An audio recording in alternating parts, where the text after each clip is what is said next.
Okay, guys, so Deontay Wilder is fighting again. He's back against Tyrell Herndon. Now, it's going to be a quick breakdown of what I think is going to happen in that fight, where about Deontay Wilder is in his career, and some other stuff, right? So, Deontay Wilder, of course, we all know the former heavyweight world champion, the knockout artist. Recently, he's not been boxing particularly well, has had a number of quite bad performances at this point in his career, and looking like he's lost a lot of power, any chin that he may or may not have had, and honestly, in terms of technique, has become worse. Which, like I said, I've said this about probably only two people where their technique gets worse over time, and that's Tony Ferguson in MMA, where he ended his career on a 8-fight losing streak, and Deontay Wilder now with the current skid he's on, where he got mollywopped by Joseph Parker and Zhang, right? But of course, Deontay Wilder's going to be looking to bounce back from those bad losses, and he's going to be fighting Tyrell Herndon. Tyrell Herndon's a guy who's fought a lot of fights in like places like Colombia against guys with losing records. It's clear that Herndon has been cherry-picked to face Deontay Wilder for Deontay Wilder's comeback fight. And no doubt in my mind, once Tyrell Herndon gets the chance to roll over and show his belly, he will. Right, he will. Because that's pretty much what he's being brought in for. But there is something that I'm sort of not hearing in like the boxing media, which kind of shocks me, because for me it's a glaring sort of thing about Deontay Wilder, is that his boxing fundamentals are so bad.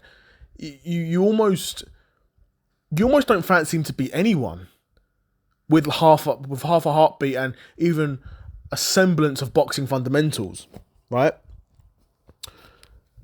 Because you saw how he looked against Zhilei Zhang. His hands were in the air. He was spinning around like he didn't even look like a boxer, if I'm being honest. By the end, didn't even look like a boxer, let alone a guy who was an Olympian, let alone a guy who was a world champion. He looked awful. So, like I said, if Tyrell Herndon's got half a heartbeat, he's got a chance against Deontay Wilder, which is crazy to say, how far the mighty have fallen, right? This guy at one point was an undefeated world champion with like a 99% knockout rate. Right, and now I'm saying a guy like Tyrell Herndon, who literally nobody has heard of this guy before this fight, he's got a chance at beating Deontay Wilder. The mighty really have fallen. The thing is, Deontay Wilder now he looks a lot smaller, a lot thinner. So I'm looking at him. His one sort of positive was his power. If you're looking mad skinny like that, losing all that muscle and that weight behind your shots, that power's not going to be there anymore. Right? That power's not going to be there anymore, and now you've just taken away the only thing you do good. Other than that, you're just a bad boxer. And that's exactly what Zhilei Zhang showed us. Deontay Wilder's just a bad boxer at this point in his career. And looking back on his record, of course, the first Tyson Fury fight happened, and in my opinion, comfortably outboxed, but probably was one of Deontay Wilder's best performances of his career, that first fight, right? Then, obviously, he gets mollywopped by Tyson 2 more times. And, the third fight took an absolute beating in that third fight. And then, of course, his best wins was against Luis Ortiz. Right? And Luis Ortiz is a guy like Luis Ortiz. You compare him to the current heavyweights of this generation, and you're like, where does he rank? He's not world level. He wouldn't win a world title in this era. He wouldn't even get close, in my opinion. In my opinion, Luis Ortiz is sort of on the level of a Zhang. Honestly, that maybe marks the downfall more than anything, though.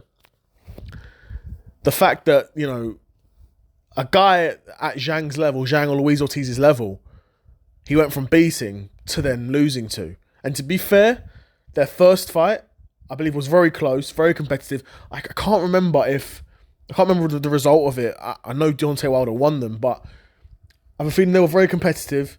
And yeah, I do remember this fight. It was one of these fights where up until Deontay Wilder got the knockout, he was probably losing that fight. Which again goes to tell you a lot about his boxing ability, also tells you a lot about his power as well. Also tells you a lot about his power, the fact that His power was traveling the distance of the fights. You know, he wasn't one of these fighters that if you get him outside the first round, he can't really bang anymore. He was getting knockouts, midway into fights, late in fights from time to time. Of course, he knocked out Robert Helenius in the first round, which again was just a messy, scrappy sort of caught him and knocked him out. Like, wasn't a good look for either guy, to be honest. It looked like Robert Helenius was just cooked, and Deontay Wilder just sort of stumbled across a knockdown. Or knockout, rather. But like I said, no doubt in my mind, Deontay Wilder wins this fight. But where does he go from here? I really don't know, because he's not going to be able to fight at world level. It would be awful to see Deontay Wilder at this point fight at world level. The guys that are at the top of the division now, you're looking at not even world champion guys anymore. You're looking at Joseph Parker, already mollywopped him. You look at, I can't even think of other names on the top of my head now. AJ would mollywop Deontay Wilder now. That would be a very tough watch if you're a Deontay Wilder fan, right? There's a number of guys I'm struggling to. Your Dave Allens. Again, Dave Allen was calling out Deontay Wilder. Your Hrgovic, your David Adelaide's. All of these guys mollywop him.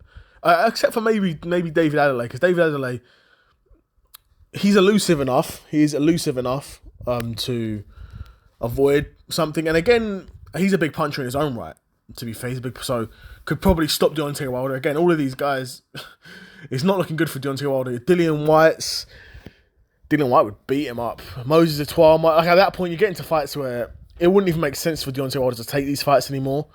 The biggest fight Deontay Wilder can get, and to be honest, this has been the biggest fight of Deontay Wilder's entire career, if the fight could get made, would be Anthony Joshua. It wouldn't be the biggest fight of his career now. Obviously, he's had the Fury fights, and both guys, AJ and Deontay Wilder, are both far, far, far past their primes. But AJ isn't as far past his prime as Deontay Wilder. Like, AJ's still got more than enough in the tank to mollywhoop Deontay Wilder. Right? More than enough. And that's exactly what he would do as well.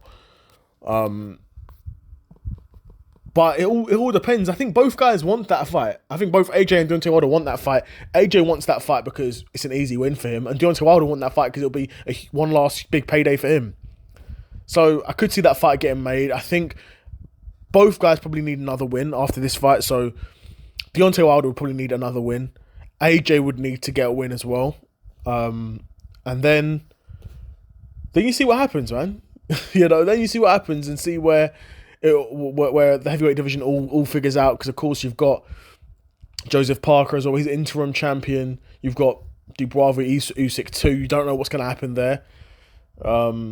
You've got Moses v Dillian White. That fight's happening. Hrgovic, Adelaide. There's some really interesting fights in the heavyweight division. This fight isn't one of them, but Deontay Wilder, if he can get a big knockout here and one more, and if he can get a big knockout here and another big knockout in another fight, he probably puts himself in some of those conversations with your Filip Hrgovic's, with your David Adelaide's, with your Moses Etoile's, right? And get it clear, right? Those three names who I just mentioned, all of those guys dog walk Deontay Wilder.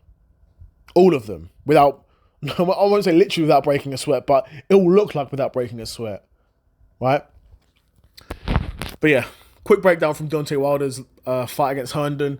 I think Deontay Wilder's going to come out there and swing bombs. If he can force like a scramble and a sloppy knockout, I wouldn't be surprised if it was something similar to what we saw against Robert Helenius, to be honest. But we'll see what happens. Is that a plane going over the house? Yeah, or a helicopter or something. That's crazy. But I hope you guys didn't hear that. But if you did, whatever. Another episode of the Seth Solo Side Quest in the bag, and I'm out. Peace.